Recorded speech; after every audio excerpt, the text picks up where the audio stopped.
Danny.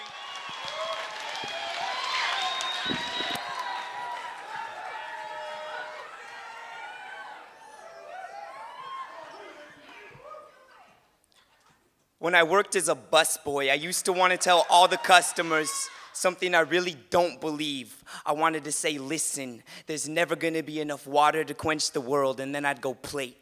Small fork, big fork, napkin, knife, spoon, glass, plate. Small fork, big fork, napkin, knife, spoon, glass, plate. Small fork, big fork, napkin, knife, spoon, glass, plate. Breathe. Breathe. Today, I made a rainbow out of Windex and a sunbeam twisting through the restaurant window. Now, I've done that shit before, but never noticed, I'm sure. See, before, making a rainbow out of invisible blue cleaner and a sunbeam would have been a something tucked away for childlike eyes just around the corner of ordinary, something I never would have seen. But today, I found it, hovering there like a patient angel with a message. Danny, you're pregnant with the Savior, so breathe. Breathe. There's love in the air.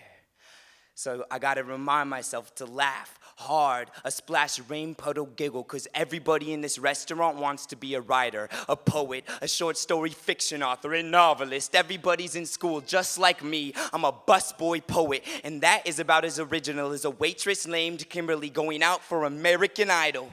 But I figure that if I can laugh, then I'll be okay. Plus, there's love in the air, that Windex rainbow twisting me out of my ordinary. See, I'm imagining a stretch of truth so far that it seems like a lie. A light beam bouncing off these random comic customers with no aims, turning into moon rays in the wake of my indigo spray. So I'm rough enough to juggle the knuckle whites of your hand-me-down stress, and I'm tough enough to fit this chaos under my flesh. Yeah, I got thick skin. I wear order around my collar, and sometimes I have to swallow my tongue just to taste the voice caught in my throat when I find myself nowhere in front of your lakeside table, skipping stones across clarity's gray surface like, do you want a bread basket with that? And it be rising from the yin-yang seafloor that sometimes falls from the chandeliers, and I will dip my pen in these very puddles. I'm not afraid of the hollow and heartless. Even when they walk through my section of the restaurant, I'm not afraid. I say, I've got no compassion for your future. I'm moving with the light beams bouncing off the small things of eternity. Even if we're all going nowhere, I'm already there, and I feel that God is the space between you and what you do. So I'm fighting, y'all.